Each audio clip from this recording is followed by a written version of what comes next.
अस्सलाम वालेकुम class, this is physics class chapter number 14 current electricity and I am your physics teacher miss Rida Khan.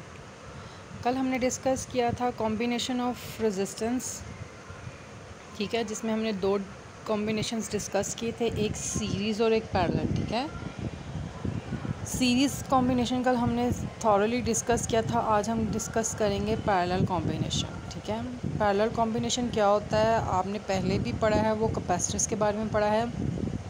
आज हम पढ़ेंगे resistance के बारे में। रेजिस्टेंस का सिंबल मैंने आपको बता दिया था कल कि रेजिस्टेंस का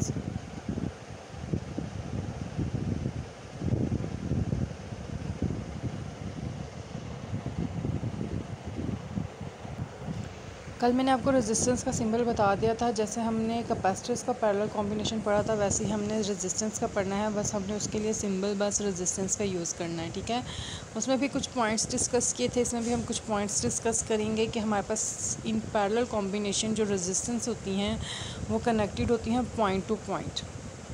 ये पॉइंट हमने वहाँ पे भी डिस्कस किया था कि जो हमारे पास कैपेसिटर्स होते हैं वो कनेक्टेड होते हैं पॉइंट टू पॉइंट। ठीक है, सेकंड पॉइंट पे आपने उसकी डायग्राम बनानी है, आपको नज़र आ रही है बैटरी की वायर्स और 3 रेजिस्टेंसेस जिनको हमने पैरेलल कनेक्ट किया हुआ है। ठीक है, उसके बाद हमने इसके करैक्टरिस्टिक्स को डिस्कस करना है कि पैरेलल कॉम्बिनेशन में वोल्टेज जो होगा अक्रॉस ईच रजिस्टर क्या होगा, सेम। उसके लिए सेम के लिए इक्वेशन है V = V1 = V2 = V3। उसके बाद सेकंड पॉइंट है कि पैरेलल कॉम्बिनेशन में जो करंट होगा बैटरी का वो सारी रेजिस्टेंसेस के दरमियान में डिवाइड हो जाएगा। ठीक है, मतलब कि बैटरी का वो करंट तीनों रेजिस्टेंसेस में इक्वली डिवाइड हो जाएगा। I = I1 + I2 + I3। ठीक है, फिर उसके बाद अकॉर्डिंग टू ओहम्स लॉ हमने I की वैल्यूज़ फाइंड आउट कर लेनी है, I1 के लिए, I2 के लिए, I3 के लिए।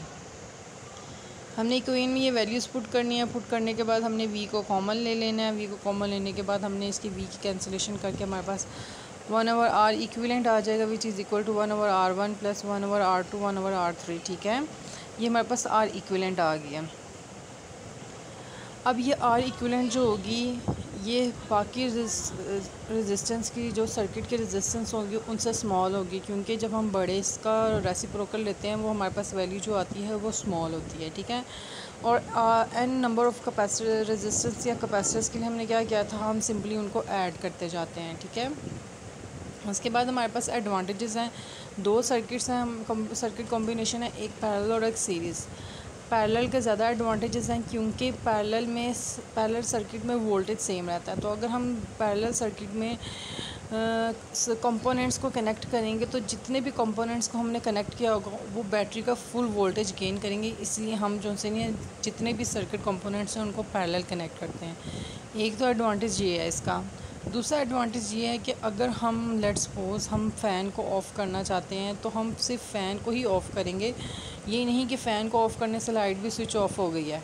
ठीक है, इसका मतलब ये है कि हम पैरेलल कॉम्बिनेशन में कुछ दूसरे कंपोनेंट को डिस्टर्ब किए बगैर पहले कंपोनेंट का क्या कर सकते हैं, स्विच ऑफ। ठीक है, each device in the circuit receives the full battery voltage. Second point है each device in the circuit may be turned off independently without stopping the current flowing to the other device in the circuit.